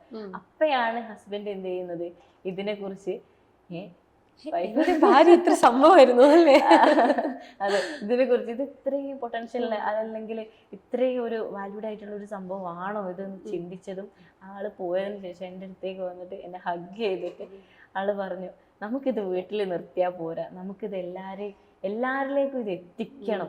അവിടെ നിന്നാണ് ഈ ഒരു ലേൺടെക് എന്ന് പറഞ്ഞ സ്ഥാപനം തുടങ്ങണം എന്നുള്ള ഒരു ആശയം വന്നിട്ടുള്ളത്. അങ്ങനെയാണ് വീട്ടിലെ ആ ഒരു റൂമിൽ നിന്ന് പുറത്തേക്ക് ഇറങ്ങിയിട്ടുള്ളത്. അതായത് ഒരു ചെറിയൊരു സിംഗിൾ റൂം എടുത്തു. അവിടെ ഞാനും എൻ്റെ കൂടെ തന്നെ, ഞാൻ പറഞ്ഞല്ലോ മറ്റേ കുട്ടി അവരോട് ആ കോഴ്സ് ചെയ്യാൻ വേണ്ടി പറഞ്ഞിട്ടുണ്ടായിരുന്നു. അപ്പോഴേക്കും അവൾ കോഴ്സ് കാര്യങ്ങളൊക്കെ കംപ്ലീറ്റ് ചെയ്ത് എൻ്റെ കൂടെ അവള് വന്നു. അങ്ങനെ ഞാൻ മാനേജിങ്, ടെലികോളിങ്, അസസ്മെന്റ്, പിന്നെ എല്ലാം ഞാൻ ക്ലീനിങ് അടക്കം നമ്മളാണ്. അങ്ങനെ എല്ലാം ഞാൻ ചെയ്യും. അതിന്റെ കൂടെ തന്നെ ഇവള് ടീച്ചറായിട്ട് എൻ്റെ കൂടെ സപ്പോർട്ടിന് നിന്നു. അങ്ങനെ ചെയ്തു പോകുന്നത്. അന്നൊരിക്കലും നമുക്കൊരു ഓഫ്ലൈൻ ആയതുകൊണ്ട് തന്നെ ഒരു കുറെ മാർക്കറ്റിങ്ങോ അതല്ലെങ്കിൽ ഒരു നമ്മളെ സൈഡിൽ നിന്ന് അതിന്റെ ആവശ്യം വന്നിട്ടുണ്ടായിരുന്നില്ല. ജസ്റ്റ് ഒരു സ്റ്റാറ്റസ് ഇട്ടാൽ തന്നെ ആൾക്കാരെ ഏറ്റുപിടിക്കാനുണ്ടായിരുന്നു. കാരണം അന്ന് എവിടെയും ഈ ഒരു ഇത് കൊടുക്കുന്നുണ്ടായിരുന്നില്ല. എല്ലാവർക്കും ആവശ്യമുള്ള ഒരു സംഭവമാണ്, ബേസ് ഇല്ലാത്തൊരു പ്രശ്നം. അങ്ങനെ ഒരുപാട് സ്റ്റുഡൻസിന് നമുക്ക് അതിലൂടെ കൊടുക്കാൻ വേണ്ടി പറ്റി. സ്വന്തക്ക് മാനേജ് ചെയ്യാൻ പറ്റാത്തൊരു സിറ്റുവേഷനിലേക്ക് വന്ന് ഇനിയും ആൾക്കാരെ കൂട്ടണം, ഒരുപാട് പേർക്ക് ഇത് ആവശ്യമുണ്ട് എന്നൊക്കെ ഉള്ളൊരു ലെവലിലേക്ക് വന്നപ്പോൾ അവിടെ ഒതുങ്ങുന്നില്ല. ഒരുപാട് സ്റ്റുഡൻസ് ഉണ്ടാവും. നമുക്ക് മാനേജ് ചെയ്യാൻ പറ്റാത്തൊരു സിറ്റുവേഷനിലേക്ക് വന്ന സമയത്ത് ഹസ്ബൻഡ് പറഞ്ഞ് നമുക്ക് പുതിയ ഓഫീസും കാര്യങ്ങളൊക്കെ തുടങ്ങാം എന്നൊക്കെ പറഞ്ഞു. അപ്പോൾ അങ്ങനെ ഇരിക്കുന്ന സമയത്താണ് നമുക്ക് ഫണ്ടിന്റെ ഇഷ്യൂ ഉണ്ട്. കാരണം വളരണമെങ്കിൽ നമുക്ക് ഫണ്ട് വേണം. കാരണം പുതിയ ഓഫീസാണെങ്കിലും ആദ്യം പ്ലാൻ ചെയ്തിട്ടുണ്ടായിരുന്ന ഓരോ ജില്ലകളിലും ഓരോ ബ്രാഞ്ചസ് തുടങ്ങാന്നുള്ള രീതിക്കാണ് നമ്മൾ നോക്കിയിട്ടുണ്ടായിരുന്നത്. പക്ഷെ പിന്നെ ചിന്തിച്ച് ഫസ്റ്റ് നമുക്ക് നമ്മളെ ഇവിടെ തന്നെ ഒന്ന് ക്ലിക്ക് ആക്കിയിട്ട് അടുത്തതിലേക്ക് പോവാം. ഓൾറെഡി അന്ന് ക്ലിക്ക് ആയിട്ടുണ്ട്. ആൾക്കാരിലേക്ക് ഞാൻ പറഞ്ഞല്ലോ, ഒരു മാർക്കറ്റിങ്ങിന്റെ ആവശ്യമില്ല, മൗത്ത് പബ്ലിസിറ്റിയാ. എല്ലാവരും ഇത് അറിഞ്ഞ റിസൾട്ട് കണ്ട ആൾക്കാരാണ് പിന്നെയും അഡ്മിഷൻ എടുക്കുന്നത്. അവരുടെ കസിൻസ്, അവരുടെ ഫ്രണ്ട്സ്, അങ്ങനെയാണ് നമുക്ക് സ്റ്റുഡൻസ് വന്നിട്ടുണ്ടായിരുന്നത്. അതെന്നെ ഒരു പ്രൗഡാണ്. കാരണം നമ്മൾ എവിടെയും മാർക്കറ്റ് ചെയ്യാതെ നമുക്ക് കറക്റ്റ് സ്റ്റുഡൻസിനെ കിട്ടിക്കൊണ്ടിരിക്കുക. അപ്പോൾ ഇത് വൈഡ് ആക്കാൻ വേണ്ടിയിട്ട് നമുക്ക് പുതിയ ഓഫീസും കാര്യങ്ങളൊക്കെ ആവശ്യം വന്ന സമയത്ത് ഇതിലേക്ക് നമ്മൾ പാർട്ട്നേഴ്സിനെ സ്വീകരിച്ചു. പുറത്തുനിന്ന് പാർട്ട്നേഴ്സ് വന്നു, ഫണ്ട് ഇൻവെസ്റ്റ് ചെയ്തു. അതെ, പുറത്തുനിന്ന് പാർട്ട്നേഴ്സ് വന്നു. പാർട്ട്നേഴ്സ് മീൻസ് ഒന്ന് എൻ്റെ ബ്രദർ തന്നെയായിരുന്നു, പിന്നെ അവരുടെ ഫ്രണ്ട്സും. ആ രീതിയിൽ വന്നു. ഞങ്ങളെല്ലാവരും കൂടെ എന്ത് ചെയ്തു, പുതിയ ഓഫീസും കാര്യങ്ങളൊക്കെ ഇട്ടു. കുറച്ച് സ്റ്റാഫിനെ ഒന്നുകൂടെ സ്കെയിലപ്പ് ചെയ്തു. പിന്നെ അങ്ങനെ കുറച്ച് ടീം ആയിട്ട് വളർന്നു. അതെ, ഒന്ന് ടീമായിട്ട് ഇത് കുറച്ചുകൂടെ ഒരു ടീമായിട്ട് ഇത് ചെയ്യാൻ വേണ്ടിയിട്ട് നോക്കി. അങ്ങനെ നല്ല രീതിയിലൊന്ന് റൺ ആയി തുടങ്ങിയ ആ സമയത്താണ് കൊറോണ വന്ന് മൊത്തത്തിൽ ക്ലോസ് ആക്കേണ്ട ഒരു അവസ്ഥ. ഇപ്പം നമ്മൾ ഈ റീസെന്റ് സ്പാർക്കിലെ ഇന്റർവ്യൂ കേൾക്കുന്ന എല്ലാവരും കഥ ഇങ്ങനെ പറഞ്ഞൊരു ഫ്ലോ എത്തുമ്പോൾ അവിടെ വലിയൊരു വില്ലനായിട്ട് വരും കോവിഡ്. ആ കോവിഡ് ഭയങ്കരമായിട്ട് നമ്മളെ ഹിറ്റ് ചെയ്തായിരുന്നോ? യെസ്, കാരണം നമ്മൾ ഓഫ്ലൈൻ ആയിട്ട് മാത്രമേ അന്ന് കൊടുക്കുന്നുള്ളൂ, ഓൺലൈൻ ആയിട്ട് ഇല്ല. അതിനെക്കുറിച്ച് ചിന്തിച്ചിട്ട് പോലുമില്ല. കാരണം നമ്മൾ ഓരോ കുട്ടിക്കും റിസൾട്ട് കൊടുക്കുന്നത് എങ്ങനെയാ, അവർക്ക് നമ്മൾ പഠിപ്പിക്കുന്ന സമയത്ത് ഓരോ ടച്ച് കാര്യങ്ങളൊക്കെ വരുന്നത്, അതൊക്കെ ചെയ്യുമ്പോൾ അവർക്ക് ഒന്നുകൂടെ ഒരു ഇത് വരും. അപ്പൊ ഇതൊക്കെ ഇങ്ങനെ ഓൺലൈനിൽ കൊടുക്കുന്നുള്ളതായിരുന്നു ഞാനപ്പൊ തിങ്ക് ചെയ്തുകൊണ്ടിരിക്കുന്നത്. എന്തായാലും പൂട്ടേണ്ടി വന്നു. ഐ മീൻ ലോക്ക്ഡൌൺ ആണല്ലോ, എല്ലാ ഷോപ്പും എല്ലാവരും വീട്ടിലേക്ക് പോയി. ഓക്കെ, അങ്ങനെ എന്ത് ചെയ്തു, പിന്നെ ഹസ്ബൻഡ് എന്നെ പറഞ്ഞു നമുക്കിത് ഓൺലൈനിലേക്ക് എന്തുകൊണ്ട് തിങ്ക് ചെയ്തുകൂടാ. അപ്പോൾ ഇത് ഓൺലൈനിലേക്ക് കൊണ്ടുവന്ന് വന്നാൽ എത്രത്തോളം ഇത് സക്സസ് ആവും നമുക്കറിയില്ല. അപ്പോൾ അതൊന്ന് ട്രയൽ നോക്കാനും പിന്നെ കുറച്ച് സാമ്പത്തിക ശേഷി കുറവുള്ള കുറച്ച് സ്റ്റുഡൻസിനെ സെലക്ട് ചെയ്തിട്ട് അവർക്ക് ഫ്രീ ആയിട്ട് ഞാൻ ഓൺലൈനിൽ കുറച്ചുകൂടെ കാര്യങ്ങൾ ആഡ് ഓൺ ചെയ്തിട്ട് കൊടുത്തു. അപ്പോൾ അത് 100% റിസൾട്ട് എനിക്ക് കിട്ടി. ഈ സ്റ്റുഡൻസിലൊക്കെ നന്നായിട്ട് റിസൾട്ട് എനിക്ക് കൊടുക്കാൻ പറ്റി. അപ്പൊ ഞാൻ എന്ത് ചെയ്തു, ഓക്കെ ഇനി നമ്മുടെ ടീമിനോട് ഈ ഒരു ട്രെയിനിങ് കൊടുത്തു കഴിഞ്ഞാൽ അവരെ സെറ്റ് ആക്കി എടുക്കാൻ പറ്റും എന്നൊക്കെയുള്ള ഒരു കോൺഫിഡൻസ് ആയി. അപ്പോഴാണ് അതില് പകുതി ടീമിൽ വരുന്ന പകുതി ആൾക്കാരും പറഞ്ഞത് ഓൺലൈൻ നടക്കൂല കേട്ടോ, ഓഫ്ലൈൻ തന്നെ പറ്റുള്ളൂ എന്നൊക്കെയുള്ള രീതിയിൽ പിന്നെയും നെഗറ്റീവിലേക്ക് പോയി. അപ്പൊ ഞാൻ എന്ത് ചെയ്തു, കുറച്ചുകൂടെ ടീമിന്, അതായത് ഈ ഓഫ്ലൈനെ കുറിച്ച് അറിയാൻ പോലും, അതായത് നമ്മൾ നേരത്തെ ഓഫ്ലൈൻ ശീലിച്ചവരാണല്ലോ ഇവര്. അപ്പൊ ഫസ്റ്റിലെ ഓൺലൈനിലേക്ക് തന്നെ മാത്രമായിട്ട് ഫോക്കസ് ചെയ്തിട്ട് കുറച്ചുകൂടെ ടീമിനെ കൊണ്ടുവന്ന് ആ ടീമിന് ഓൺലൈൻ ട്രെയിനിങ്ങും കാര്യങ്ങളൊക്കെ കൊടുത്ത് ക്ലാസ് വീണ്ടും സ്റ്റാർട്ട് ചെയ്തു. ഓക്കെ, അപ്പോൾ ഈ ഓൺലൈനിലേക്ക് മാറുന്ന സമയത്ത് നമുക്ക് നന്നായിട്ട് വൈഡായിട്ട് മാർക്കറ്റ് ചെയ്യണം. അത് കറക്റ്റ് ഓഡിയൻസ് നോക്കി നന്നായിട്ട് മാർക്കറ്റ് ചെയ്താൽ മാത്രമേ നമുക്ക് സക്സസ് ആവാൻ പറ്റുള്ളൂ. അപ്പോൾ എന്താക്കി, ഇതുവരെ ഓഫ്ലൈൻ ആയതുകൊണ്ട് അടുത്തുനിന്നും അറിയുന്നവരെല്ലാവരും വരും. കാലിക്കറ്റ് കൊടുവള്ളി ഒരു 30 കിലോമീറ്റർ ചുറ്റുള്ളിലാണ് നിൽക്കുന്നത്. അങ്ങനെ നിൽക്കും. അപ്പോൾ ഓൺലൈൻ ആക്കിയതുകൊണ്ട് അത് പോരല്ല, നമുക്ക് മാർക്കറ്റ് ചെയ്യണം. മാർക്കറ്റ് ചെയ്യണമെങ്കിൽ നന്നായിട്ട് ഫണ്ട് വേണം. നമ്മൾ എന്തൊക്കെ ചെയ്തിട്ടും നമ്മൾ ഏതൊക്കെ രീതിയിൽ മാർക്കറ്റ് ചെയ്തിട്ടും അതൊരു കറക്റ്റ് ഓഡിയൻസിലേക്കോ അല്ല നമ്മൾ വിചാരിച്ച റിസൾട്ടോ ഒന്നും കിട്ടാത്ത നമ്മുടെ അറിവില്ലായ്മ കൊണ്ടാണോ മാർക്കറ്റിംഗിലെ? ഞാൻ പറഞ്ഞല്ലോ, ആക്ച്വലി നമ്മൾ ആരും ബിസിനസ് അറിയുന്ന ആൾക്കാരായിരുന്നില്ല. നമ്മൾ പിടിച്ചു നിൽക്കുന്നത് എന്താ, നമ്മൾ കൊടുക്കുന്ന റിസൾട്ടിന്റെ പുറത്താണ് പിടിച്ചു നിൽക്കുന്നത്. നമ്മളെ കയ്യിലുള്ള പ്രൊഡക്റ്റാണ് ഞങ്ങൾ അത്രയും കോറായിട്ട് കാണുന്നത്. ഓക്കെ, അപ്പോൾ നമ്മൾ ചെയ്ത മാർക്കറ്റിംഗ് ആണെങ്കിൽ അത്രയും എക്സ്പെൻസ് ഇട്ടിട്ടും അല്ലാതെയൊക്കെ നമ്മൾ ചെയ്തു, പക്ഷെ ഒന്നും വിചാരിച്ച റിസൾട്ട് വന്നില്ല. അപ്പോൾ നമ്മുടെ കൂടെയുള്ള പാർട്ട്നേഴ്സിനാണെങ്കിലും ഇത് ലോസിലേക്കാണല്ലോ പോകുന്നത് എന്നുള്ളൊരു തോട്ട് വന്നു. ഓക്കെ, കയ്യിലുള്ളതും കൂടെ നഷ്ടപ്പെടുന്ന ഒരു അവസ്ഥയിലേക്കാണ് പോകുന്നത് എന്നുള്ളൊരു തോട്ട് വന്ന സമയത്ത് അത് 1 by 1 ആയിട്ട്, ഒരിക്കലും ഒരു വളരുന്ന കമ്പനി ആണെങ്കിൽ ഒരു പാർട്ട്ണറും പോവില്ല. ഓക്കെ, അപ്പോൾ ഓരോരുത്തരായിട്ട് അതിൽ നിന്നും ക്വിറ്റ് ചെയ്തു. യെസ്, അപ്പോൾ ആ ഒരു ഏറ്റവും അവസാനത്തെ ആള് ബ്രദർ ഇപ്പോഴും കൂടെ ഉണ്ട് കേട്ടോ, അന്നുള്ള ആൾ ഇപ്പോഴും കൂടെ ഉണ്ട്. പക്ഷെ മറ്റേ ആള് ഏറ്റവും അവസാനത്തെ ആള് ഇറങ്ങുന്ന സമയത്ത് സത്യം പറയാലോ 0ലാണ് ലണ്ടക്ക് നിൽക്കുന്നുണ്ടായിരുന്നത്. ഓക്കെ, കംപ്ലീറ്റ്ലി ഒരുപാട് കടങ്ങൾ കയറി കിടക്കുകയാണ്. പിന്നെ ഇത് എന്ത് ചെയ്യും, ആ ഒരു ഒരവസ്ഥയിൽ ആരും നോക്കാനില്ല, ഒരുപാട് ടീമുണ്ട്, ഇവരൊക്കെ എങ്ങനെ മാനേജ് ചെയ്യും, എങ്ങനെ സാലറി കൊടുക്കും, ഇത് മുന്നോട്ട് പോവോ? അപ്പൊ ആ കറക്റ്റ് സമയത്ത് ആള് ഇറങ്ങി.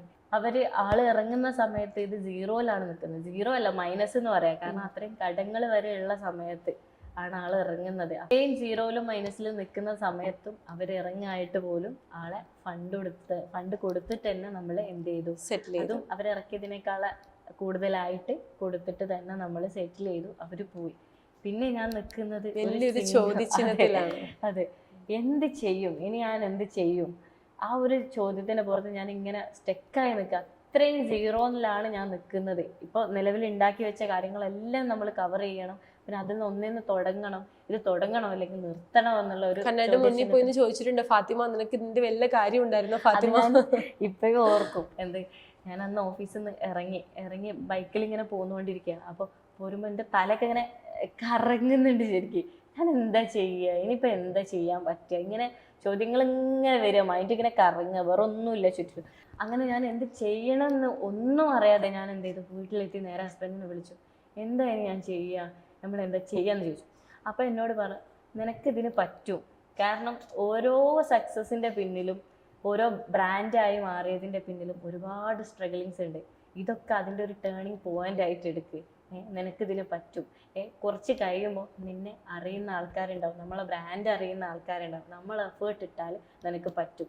അപ്പോൾ നിനക്ക് പറ്റുന്നോണ്ടാണല്ലോ നമുക്ക് എവിടെയെങ്കിലും എത്താൻ വേണ്ടി പറ്റും. അപ്പോൾ ഒന്നെങ്കിൽ ശ്രമിച്ചു നോക്ക്. നല്ലൊരു മോട്ടിവേഷൻ എന്ന് പറഞ്ഞാൽ അത് ഞാൻ എന്താ പറയാ, ഹൃദയത്തിനുള്ളിലേക്ക് എടുക്കുന്നല്ലേ. അതെ, അതുമ്മല ഞാനൊരു കയറട്ട കിട്ടിയ മാതിരി ഞാൻ അതുമ്മലാണ് പിടിച്ചു തൂങ്ങിയത്.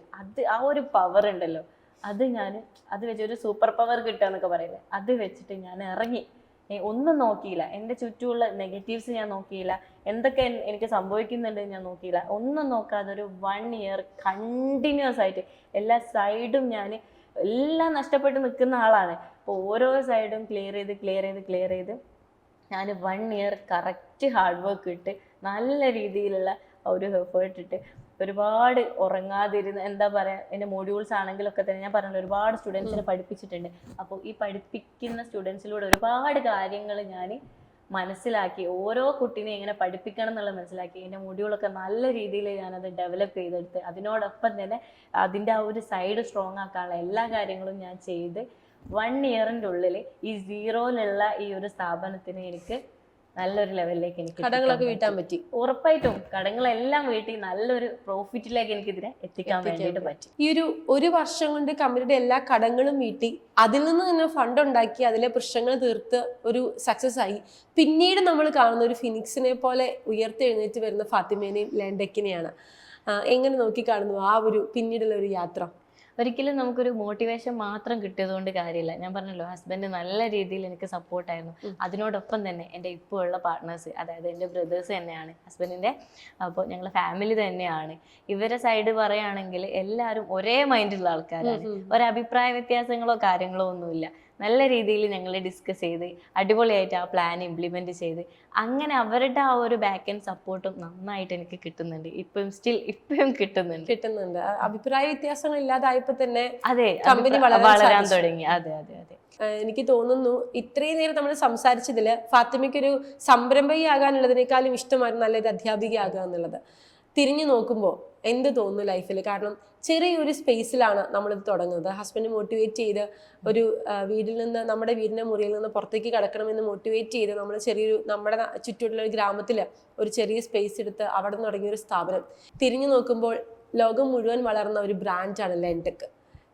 എന്ത് തോന്നുന്നു ആ ഒരു ലെൻടെക്കിന്റെ സാരഥിയായിട്ട് ഇന്ന് ഈ ഒരു ഹോട്ട് സീറ്റിൽ ഇരിക്കുമ്പോൾ? ആക്ച്വലി ഇത് സ്റ്റാർട്ട് ചെയ്യുന്ന സമയത്ത് ടീച്ചറായിട്ട് ഞാനായിരുന്നല്ലോ ഉണ്ടായിരുന്നത്. പിന്നെ ഇത് ടീം വളർത്തി കൊണ്ടുപോകുന്നു ഇപ്പം ഈ പറഞ്ഞ ഈ ഒരു ലെവലിലേക്ക് എത്തിച്ച സമയത്ത് നമുക്ക് എന്ത് ചെയ്യാൻ പറ്റുന്നുണ്ട്? ഞാനൊരാൾ മാത്രമാണ് ഇത് ചെയ്തിട്ടുണ്ടായിരുന്നെങ്കിൽ അതിനൊരു ലിമിറ്റേഷൻസ് ഉണ്ട്. ഇത്ര സ്റ്റുഡൻസിന് മാത്രമേ എത്തിക്കാൻ പറ്റുള്ളൂ നമ്മുടെ കോഴ്സ്, നമ്മുടെ ആ ഒരു ക്വാളിറ്റി ക്ലാസ്സസ് കാര്യങ്ങൾ.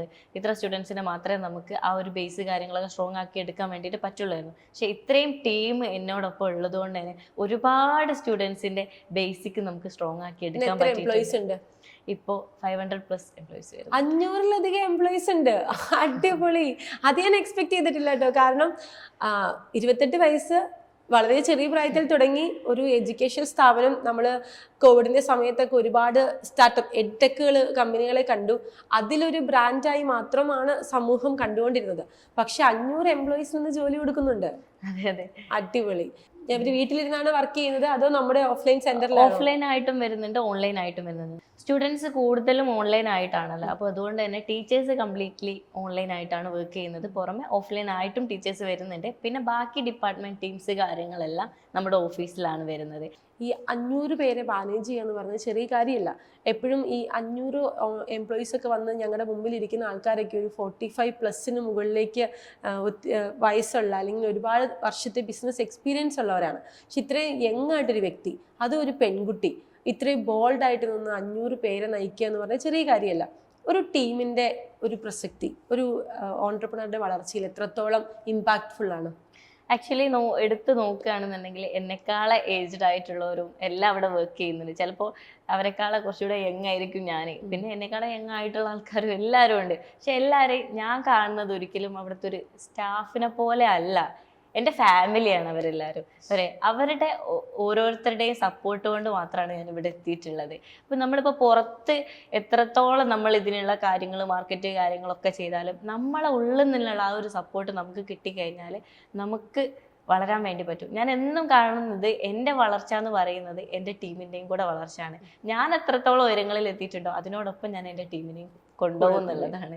അപ്പോൾ എപ്പോഴും എനിക്ക് ഇതിൽ ഗ്രേറ്റ്ഫുൾ ആയിട്ടുള്ളത് എൻ്റെ ടീമിനോടും അതുപോലെ തന്നെ എൻ്റെ ഫാമിലിയോടും എസ്പെഷ്യലി എൻ്റെ ഹസ്ബൻഡിനോടുമാണ്.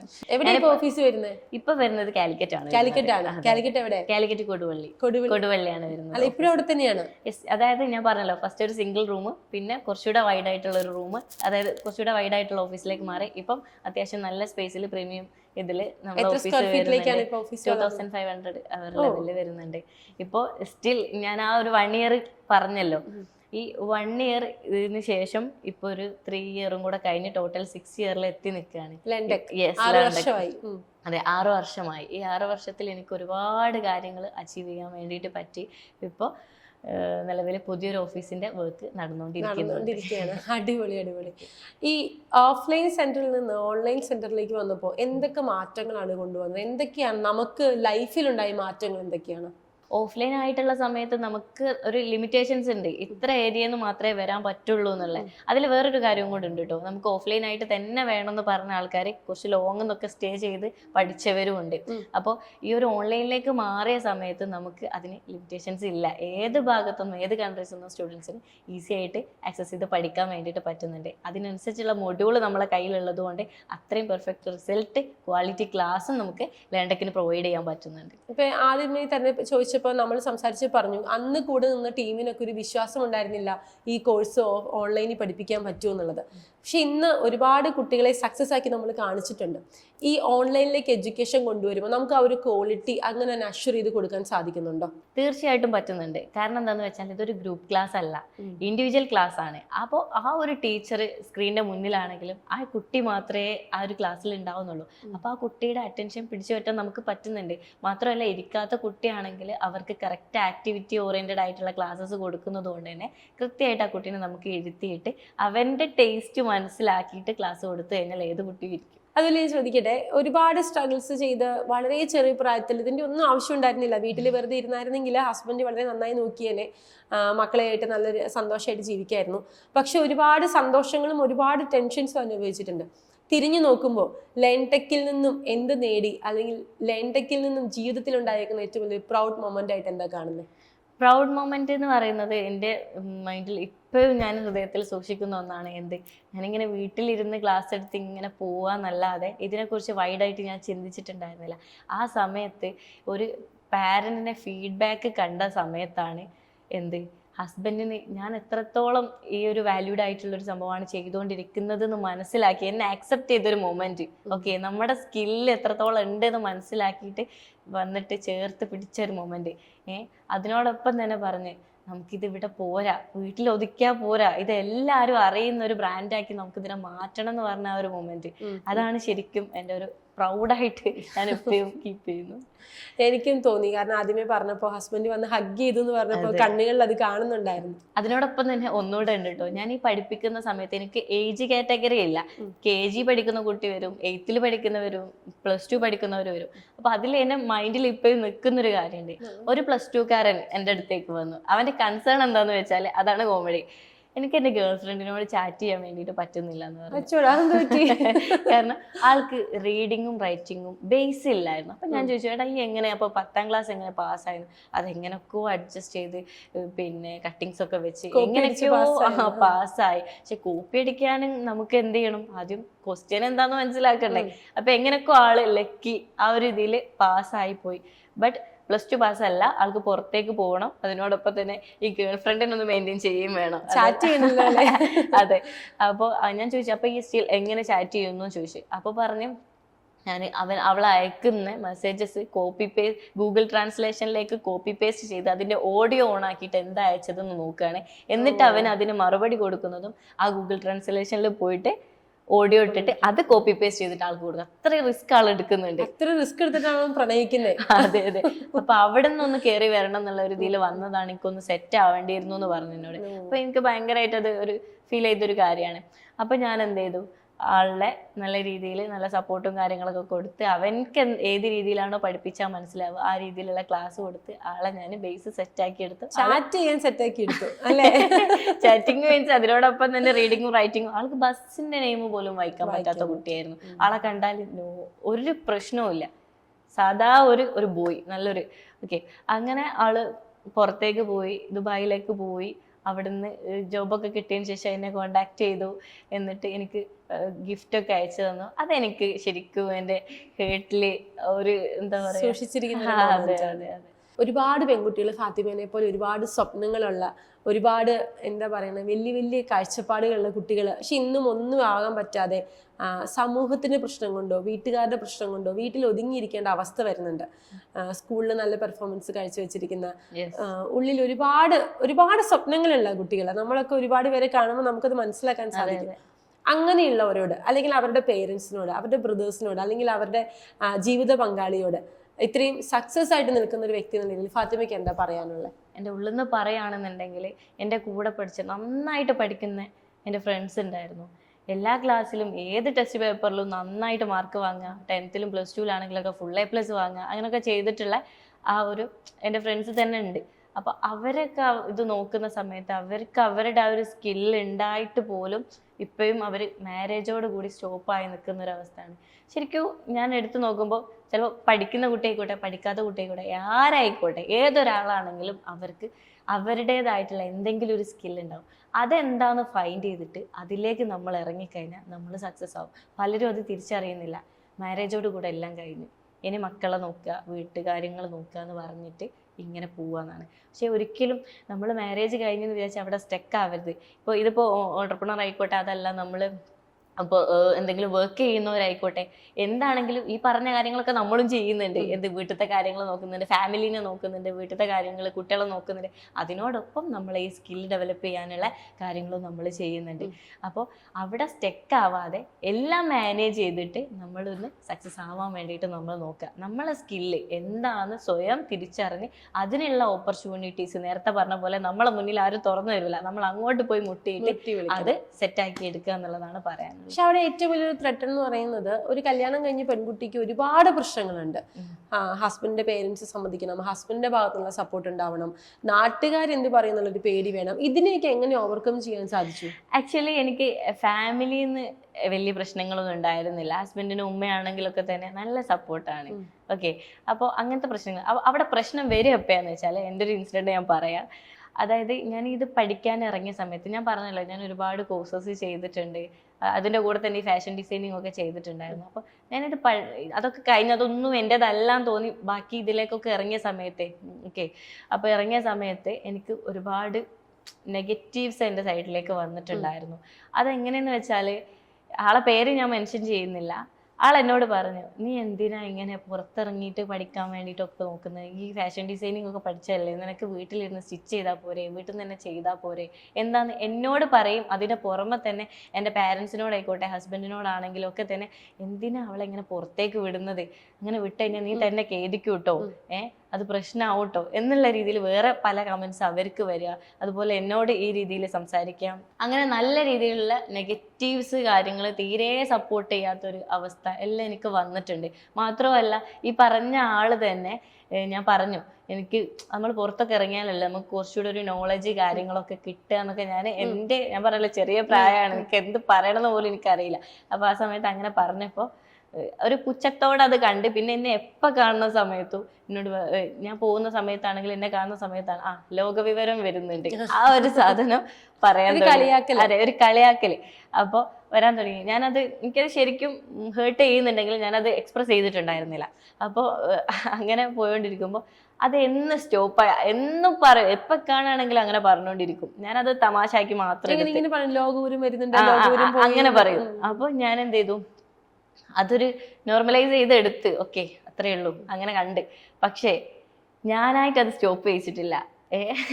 എൻ്റെ ഈ ഒരു സക്സസ് അത് സ്റ്റോപ്പ് ചെയ്യിപ്പിച്ചു. എങ്ങനെ? എൻ്റെ സക്സസ് കണ്ട് എന്നാണോ ഞാൻ വളർന്നത് അന്ന് തൊട്ട് ആ ആളുടെ വായിൽ നിന്ന് അത് കേട്ടിട്ടില്ല. ഇല്ല. ഇപ്പൊ ഞാൻ പറഞ്ഞല്ലോ, ഫാമിലിയിൽ നിന്നൊക്കെ നല്ല സപ്പോർട്ട് ഉണ്ടായിരുന്നു, പ്രശ്നമൊന്നുമില്ല. ഹസ്ബൻഡിന്റെ ഉമ്മ ആണെങ്കിലും ഒക്കെ തന്നെ നല്ല സപ്പോർട്ടാണ്. പക്ഷെ ഇവര് സപ്പോർട്ട് ചെയ്യുന്നതും ചില ആൾക്കാർക്ക് ഇഷ്ടമുണ്ടാവില്ല. അപ്പൊ അവരെയും കൂടെ പിന്തിരിപ്പിക്കാൻ, എന്തിനാ അങ്ങനെ ഇതാക്കുന്നതെന്ന് വെച്ചിട്ട് പിന്തിരിപ്പിക്കാൻ വേണ്ടി ശ്രമിക്കുക. അപ്പൊ അവരെന്നെ തിങ്ക് ചെയ്തു പോകും, ഞാൻ റോങ് വേയിലാണോ അവളെ വിട്ടിട്ടുള്ളത് എന്നുള്ള രീതിയിൽ. അതെ, പിന്നെ എന്നുള്ള രീതിയിൽ അവരും ചിന്തിച്ചിട്ട് ആ ഒരു പ്രശ്നങ്ങൾ ഉണ്ടാവുമല്ലോ അങ്ങനെ. അപ്പൊ അതിനെല്ലാം ഓവർകം ചെയ്ത് എല്ലാ നെഗറ്റീവ്സും ഇതിലൂടെ കേട്ട് ഇതിലൂടെ വിട്ട് ഒരു ദിവസം വരും എന്ന് എനിക്കറിയായിരുന്നു. ആ ദിവസത്തിന് വേണ്ടി വെയിറ്റിംഗ് ആയിരുന്നല്ലേ? ഞാൻ ഇന്നലെ ചോദിക്കട്ടെ, എല്ലാം തകർന്ന് വീട്ടിൽ പോയി നിന്റെ ഹസ്ബൻഡിനെ വിളിച്ചൊരു കോൾ ഉണ്ട്. അന്ന് ഹസ്ബൻഡ് പറഞ്ഞ ഡയലോഗ് ഞാൻ ഇപ്പോഴും ഓർക്കുന്നുണ്ട്. എന്നോട് പറഞ്ഞത്, ഇതിനേക്കാളും മോശം സിറ്റുവേഷനോടെ കടന്നു പോയിക്കുന്നവരൊക്കെയാണ് പിന്നീട് ഒരു ബ്രാൻഡ് ആയിരുന്നു എല്ലാവരും അതിലായിരുന്നു ഞാൻ വിശ്വസിച്ചത്. ആ വിശ്വാസം സത്യമാണെന്ന് മനസ്സിലായപ്പോ ഇപ്പൊ അത് മനസ്സിലാക്കിക്കൊണ്ടിരിക്കുകയാണ്. ഇപ്പൊ ഓരോ ദിവസം കഴിയും തോറും ഫാത്തിമയെ ലോകം മുഴുവൻ അംഗീകരിച്ചുകൊണ്ടിരിക്കുകയാണ്. അപ്പൊ ആ വിശ്വാസം മനസ്സിലാക്കി, അല്ലെങ്കിൽ അദ്ദേഹം പറഞ്ഞത് തിരിച്ച് അച്ചീവ് ചെയ്ത് അദ്ദേഹത്തിന് കൊടുക്കാൻ സാധിച്ചു എന്ന് ആ ഒരു മൊമെന്റിൽ എന്താ തോന്നുന്നത്? അതിൽ ഭയങ്കര സന്തോഷം തോന്നുന്നുണ്ട്. കൂടെ ആളും ഹാപ്പിയാണ്. പിന്നെ മാത്രമല്ല, നമുക്ക് നമ്മുടെ ലൈഫിൽ തന്നെ ഒരുപാട് ചേഞ്ചസ് നമുക്ക് വരുത്താൻ പറ്റിയിട്ടുണ്ട്. അന്ന് കളിയാക്കിയവരെ ഇന്ന് ഒരുപാട് പേരെ നമുക്ക് ഹെൽപ്പ് ചെയ്യാൻ വേണ്ടിയിട്ട് പറ്റിയിട്ടുണ്ട്. അങ്ങനെ കുറേ കാര്യങ്ങൾ ചെയ്യാൻ പറ്റി. അപ്പോൾ ഇതിലൊക്കെ എനിക്ക് പറയാനുള്ളൊരു കാര്യം, നമ്മൾ എത്ര ഫെയിലായാലും നമ്മൾ അതിൽ കറക്റ്റ് ഹാർഡ് വർക്ക് ഇട്ട് ആ ഒരു കൺസിസ്റ്റൻസി കീപ്പ് ചെയ്ത് കഴിഞ്ഞാൽ ഷുവറായിട്ടും നമുക്ക് ആ സക്സസ്സിലേക്ക് എത്താൻ പറ്റും എന്നുള്ളതാണ്. എഫേർട്ട് എപ്പോൾ ബ്രേക്ക് ചെയ്യുന്നു അവിടെ നമ്മൾ താഴോട്ട് പോയി. പക്ഷെ അതിന് പകരം നമ്മൾ എത്രത്തോളം എഫേർട്ട് ഇടുന്നുണ്ടോ അന്ന് ആ റിസൾട്ട് വന്നിട്ടില്ലെങ്കിലും അത് കിട്ടും, ഷുവറാണ്, അത് കിട്ടും. വെയിറ്റ് ചെയ്താൽ മതി. യെസ്, വെയിറ്റ് ചെയ്യുക. അതിനോടൊപ്പം തന്നെ ഹാർഡ് വർക്ക്. അതാണ് ഓരോ ബിസിനസ്സുകാരനാണെങ്കിലും പിന്നെ എന്ത് ചെറിയ ബിസിനസ് ആയിക്കോട്ടെ അതിൽ കറക്റ്റ് ആ ഒരു കാര്യം കൊണ്ടുപോകാൻ മതി. ഒരു സക്സസ്ഫുൾ ടീച്ചർ ആണെന്ന് വിശ്വസിച്ച പോലെ സക്സസ്ഫുൾ ഓൺടർപ്രണർ ആണെന്ന് വിശ്വസിക്കുന്നുണ്ടോ? യെസ്, തീർച്ചയായിട്ടും. ഒരു കല്യാണം കഴിഞ്ഞാൽ ഇപ്പൊ ആദ്യം ഫാത്തിമ പറഞ്ഞു, കല്യാണം കഴിഞ്ഞ ഒരു കുട്ടിയുടെ എല്ലാ കാര്യങ്ങളും തീർന്നു എന്നാണ് വിശ്വസിക്കുന്നത്. പക്ഷെ ഫാത്തിമേനെ കുറിച്ച് ചിന്തിക്കുകയാണെങ്കിൽ കല്യാണം കഴിഞ്ഞപ്പോൾ എല്ലാം റീസ്റ്റാർട്ട് ചെയ്തൊരു വ്യക്തിയാണ്.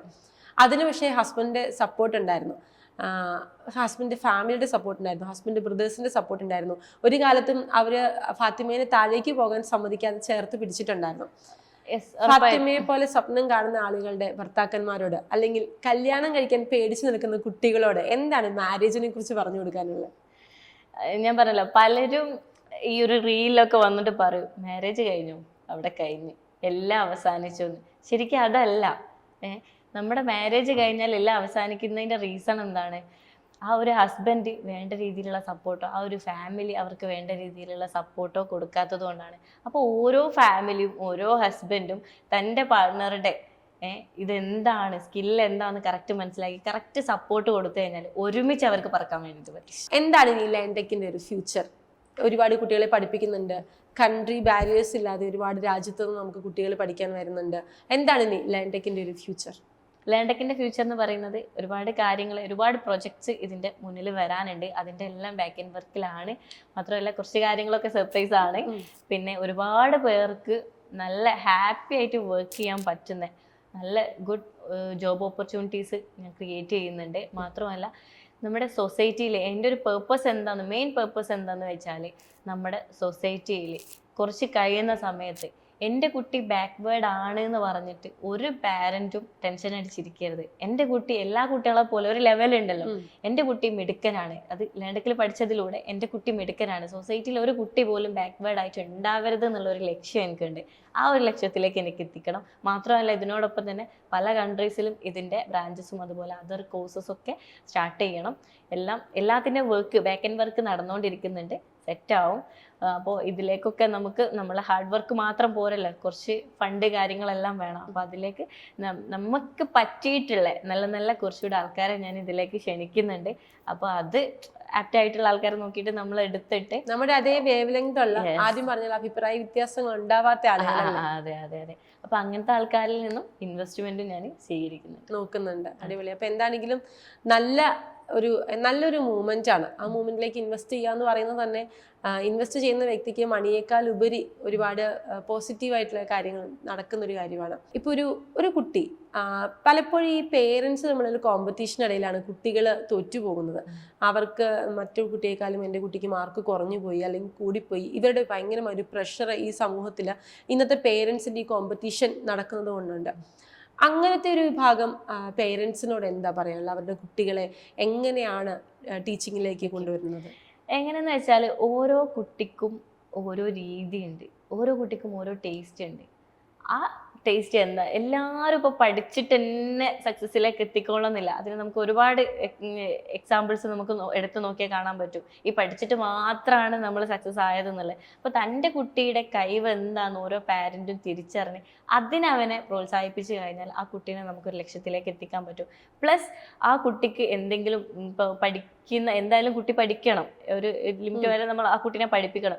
ആ പഠനത്തിൽ എന്തെങ്കിലും കുറവുകളോ കാര്യങ്ങളോ ഉണ്ടെങ്കിൽ എന്തുകൊണ്ടാണ് എൻ്റെ കുട്ടിക്ക് ഇങ്ങനെ ഒരു പ്രശ്നം വന്നത്, ഇത് എന്ത് കൊടുത്താലാണ് ക്ലിയർ ആവുക എന്ന് കറക്റ്റ് ആ കുട്ടീനെ മനസ്സിലാക്കിയിട്ട് അതിനെ പറ്റിയിട്ടുള്ള ഇൻസ്റ്റിറ്റ്യൂഷനിൽ നമ്മൾ പേഴ്സണൽ ട്യൂട്ടറിങ് കാര്യങ്ങളൊക്കെ കൊടുത്തു കഴിഞ്ഞാൽ ആ കുട്ടിയുടെ കുറവുകൾ നമുക്ക് അവിടെ നികത്താൻ വേണ്ടിയിട്ട് പറ്റും. മാത്രമല്ല അതായത് ഈ ഒരു കോഴ്സ് ഒന്നും കൊടുത്തിട്ട് റെഡി ആവാത്ത കുട്ടിയാണെങ്കിൽ അതിന് വേറെ എന്തെങ്കിലും ഒരു സൊല്യൂഷൻ ഉണ്ടാവും. അതെല്ലാം ഈ പറഞ്ഞ നമ്മുടെ ലേണ്ടക്കിലൂടെ നമുക്ക് സോൾവ് ചെയ്യാൻ പറ്റും കേട്ടോ. എങ്ങനെയെന്ന് വെച്ചാൽ ലേണ്ടക്കിലേക്ക് വരുന്ന ഓരോ കുട്ടീനെയും കൃത്യമായിട്ടുള്ള അസസ്മെന്റ് ചെയ്ത് കുട്ടിക്ക് നമുക്ക് കൊടുക്കാൻ പറ്റുന്ന കോഴ്സസ് ആണെങ്കിൽ നമ്മൾ അത് കൊടുത്തിട്ട് ബേസ് ഇല്ലാത്ത ഏത് കുട്ടിയാണെങ്കിലും നമ്മൾ ആ കുട്ടിക്ക് 15 അതെ അതും 15 days കൊണ്ട് വെൽ ക്വാളിറ്റി ക്ലാസ്സും വെൽ ക്വാളിറ്റി എക്സ്പീരിയൻസ്ഡ് ആയിട്ടുള്ള ടീച്ചേഴ്സിൻ്റെ ക്ലാസ്സുമാണ് നമ്മൾ കൊടുക്കുന്നത്. അതുകൊണ്ട് തന്നെ ആ കുട്ടിക്ക് 15 days കൊണ്ട് ലേണ്ടക്കുന്ന എന്ത് ചെയ്യുന്നുണ്ട്, ബേസ് സ്ട്രോങ് ആക്കി കൊടുക്കുന്നുണ്ട്. മാത്രമല്ല ഈ അസസ്മെൻറ്റ് ടെസ്റ്റിലൂടെ ചിലപ്പോൾ ഈ ഒരു ബേസിക് ക്ലാസ് മാത്രം കിട്ടിയാൽ മതിയാവാത്ത കുട്ടികളുണ്ടാവും. അങ്ങനത്തെ സ്റ്റുഡൻസ് ആണെങ്കിൽ നമ്മൾ അല്ലാത്ത എന്താണോ അതിനുള്ള സൊല്യൂഷൻസ് അതും നമ്മളെ സൈഡിൽ നിന്ന് ലേണ്ടക്കിൻ്റെ സൈഡിൽ നിന്ന് പറഞ്ഞു കൊടുക്കുന്നുണ്ട്. അപ്പോൾ ഓരോ പാരൻസും ആ കുട്ടീനെ പോലെ നീ ആവണം എന്ന് പറഞ്ഞിട്ട് കാര്യമില്ല, കുട്ടീനെ മനസ്സിലാക്കിയിട്ട് അവർക്ക് എന്താണോ വേണ്ടത് അത് ചെയ്തു കൊടുക്കുക. അപ്പോൾ ആ കുട്ടി നമ്മൾ വിചാരിച്ച രീതിയിലേക്ക് മാറും. വളരെ ഓക്കെ. എന്താണെങ്കിലും വളരെയധികം സന്തോഷമുണ്ട് ഫാത്തിമയുടെ ഇത്രയും ഇൻസ്പയറിംഗ് ആയിട്ടുള്ള സ്റ്റോറി നമ്മുടെ പ്ലാറ്റ്ഫോമിലൂടെ ലോകത്തേക്ക് അറിയിക്കുക എന്ന് പറയുന്നതിൽ. ഫാത്തിമയുടെ ആ ഒരു എന്താ പറയുക, ടീച്ചറാകാനുള്ള പാഷനെ ഒരു ഓൺട്രപ്രണർ ആക്കിയത് കൊണ്ട് സമൂഹത്തിനാണ് ഏറ്റവും കൂടുതൽ അച്ചീവ്മെന്റ്സ് കിട്ടിയിരിക്കുന്നത്. അതുകൊണ്ട് ഇനിയും വളരട്ടെ എന്ന് ആഗ്രഹിക്കുന്നു. ഇനിയുള്ള വളർച്ചയിൽ ഞങ്ങൾ കൂടെ ഉണ്ടാകുമെന്ന് ആശംസിക്കുന്നു. നമുക്ക് വീണ്ടും ഒരു എപ്പിസോഡിൽ വീണ്ടും കാണാം. അന്ന് ഈ പറയുന്ന എല്ലാ ഡ്രീംസും എല്ലാ സർപ്രൈസുകളും അച്ചീവ് ചെയ്ത് വീണ്ടും നമുക്ക് ഒന്നുകൂടെ ഹോട്ട് സീറ്റിൽ കഥ പറയാനിരിക്കണം. ഇൻഷാ അല്ലാഹ് നമുക്ക് കാണാം. അതുവരേക്കും താങ്ക് യു സോ മച്ച്. ഞാൻ തുടക്കത്തിൽ പറഞ്ഞു, പെൺകുട്ടികളുടെ സ്വപ്നങ്ങൾക്ക് ചിറക് മുളയ്ക്കുന്നതും പറക്കാൻ അവളെ പ്രേരിപ്പിക്കുന്നതും ഒക്കെ ഒരാളുടെ സപ്പോർട്ട് പലപ്പോഴും വേണ്ടി വരാറുണ്ട്. ആ വേണ്ടി വരുന്ന സപ്പോർട്ട് ചിലപ്പോൾ നമ്മുടെ അച്ഛനാകാം, ചിലപ്പോൾ നമ്മുടെ പാർട്ട്ണർ ആകാം, ബ്രദർ ആകാം, അങ്ങനെ ആരും ആകാം. പക്ഷെ അവരെ പറക്കാൻ വിട്ടുകഴിഞ്ഞാൽ അവർ ലോകം മുഴുവൻ കറങ്ങിയേ തിരിച്ചു വരത്തുള്ളൂ. അതിന് ഏറ്റവും വലിയൊരു എക്സാമ്പിളാണ് ഫാത്തിമ. ഒരു ചെറിയ തുടക്കത്തിൽ നിന്നും ഇന്ന് ലോകം മുഴുവൻ വളർന്ന ലെൻടെക് എന്ന് പറയുന്ന സ്ഥാപനത്തിലേക്ക് എത്തുമ്പോൾ ഫാത്തിമ 500-ലധികം ആളുകൾക്ക് ജോലി കൊടുക്കുന്ന ഒരു സംരംഭകയാണ്. നിങ്ങൾക്ക് എല്ലാവർക്കും ഉണ്ട് ഇതുപോലൊരു സ്പാർക്ക്, നിങ്ങൾക്ക് എല്ലാവർക്കും ഉണ്ട് ഇതുപോലെ നിങ്ങൾ അറിയാതെ ഉള്ളിൽ ഉറങ്ങിക്കിടക്കുന്ന കഴിവുകൾ. അത് പുറത്തെടുത്ത് ഫാത്തിമയെ പോലെ ഈ ഹോട്ട് സീറ്റിൽ വന്നിരിക്കാം. അതുവരെ നിങ്ങളെ ഈ ഹോട്ട് സീറ്റിലേക്ക് എക്സ്പെക്ട് ചെയ്തുകൊണ്ട് നിർത്തുന്നു. നന്ദി, നമസ്കാരം.